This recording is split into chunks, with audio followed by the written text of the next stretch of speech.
What if the reason your home isn't selling isn't the market, or the price, or even the location? What if buyers are walking in and your house is saying the wrong thing? Not out loud, obviously. If houses could talk, most of them would just scream about grout. But every home does tell a story, and buyers? They're not just looking at square footage, countertops, or whether the pantry can hold 47 identical sparkling water flavors. They're trying to picture a life, their life. And today, we're talking about how to shape that story on purpose. This is about home staging, but not the usual version, not just fluffing pillows, lighting a candle, and hoping people confuse vanilla bean with financial stability. This is about psychology, perception, and the tiny decisions that quietly move a buyer from, "Oh, this is nice," to, "Honey, call the agent. Also, I suddenly believe in destiny." Let's start with the first step, the emotionally difficult, spiritually humbling, mildly offensive step, decluttering. Because this is where most homeowners hit resistance. You look around and think, "But this is my home. These are my things. That ceramic rooster has been with us through 3 administrations." And that's true. But staging is not about your story anymore. It's about making room for someone else's. Buyers don't want to walk into your life. They do not want to meet your vacation magnets, your children's school portraits, or your deeply personal wall sign that says, "In this house, we laugh, love, and absolutely never throw away old phone chargers."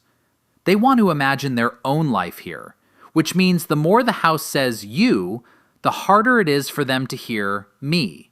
So yes, the family photos come down. Yes, the souvenir spoon collection may need to take a brief sabbatical. Yes, the giant framed quote in the bathroom may need to stop reminding people to live, laugh, flush. Because the more neutral the space, the more universal the appeal. And that's not cold, that's strategy. Now let's move to cleanliness. Not pretty clean, not company clean, not we shoved everything into the guest room and are calling that a system clean. We're talking deep clean.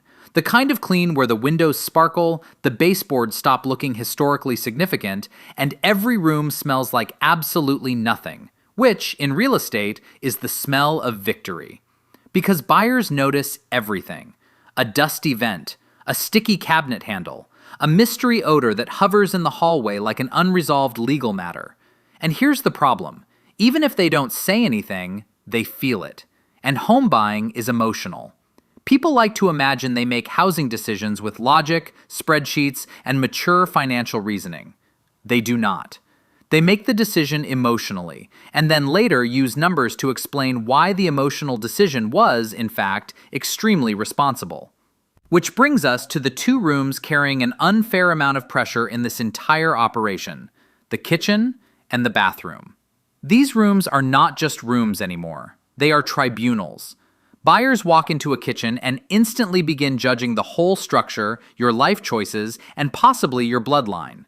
Counters need to be clear, surfaces spotless, cabinets organized.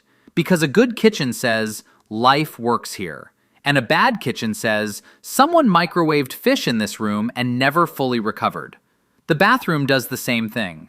A clean, bright bathroom says, this home is cared for. A grimy bathroom says, you should not trust anything connected to pipes, and that is not the vibe we're after. Now here's something buyers always do, even though they act casual about it. They open closets, they open cabinets, they inspect storage like they're with a federal agency, and when they do, they're asking one silent question. Will my life fit here? That's why storage matters. Because if your closet is stuffed so tightly that opening the door causes a winter coat avalanche, buyers don't think, wow, this homeowner owns many nice parkas. They think, there isn't enough space. So the goal is not just to clean storage, it's to make it look spacious, orderly, and only mildly inhabited by actual humans. Now let's talk about flow. You know that feeling when you walk into a room and it just feels right? You can move, you can breathe. You're not immediately shin-checking a decorative ottoman. That's furniture placement. Good staging uses furniture to highlight the room's strengths, open up the space, and guide movement naturally.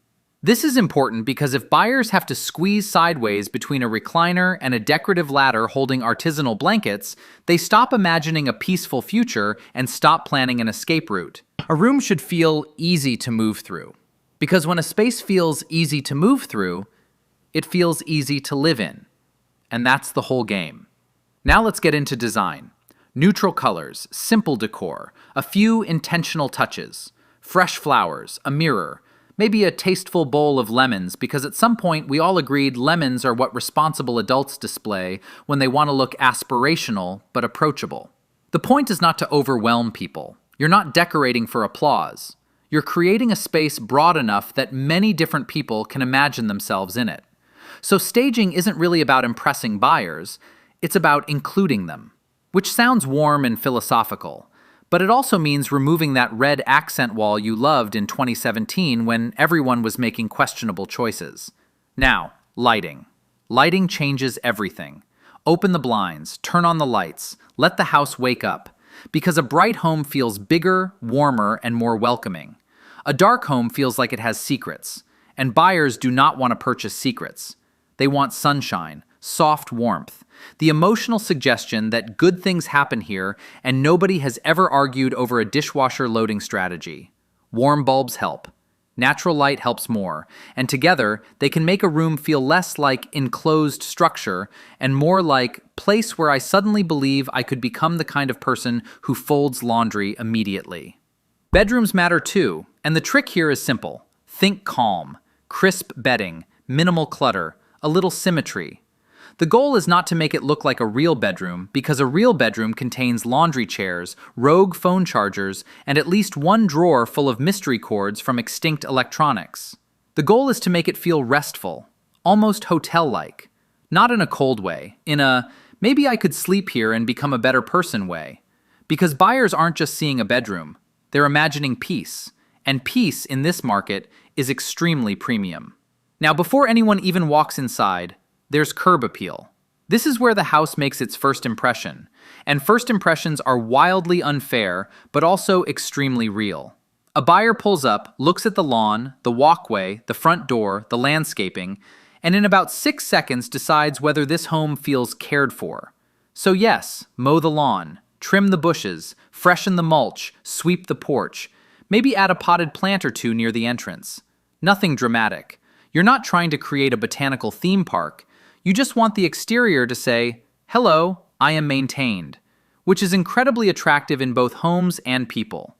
So when you step back, all of this, decluttering, cleaning, lighting, layout, curb appeal, it's not random. It's a system, a checklist, a process designed to highlight the best parts of the home and quiet the distractions.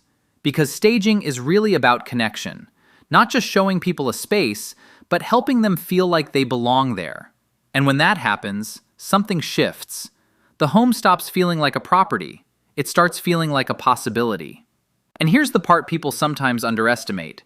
Staging doesn't just help a home look better, it can help it sell faster, and sometimes for more money.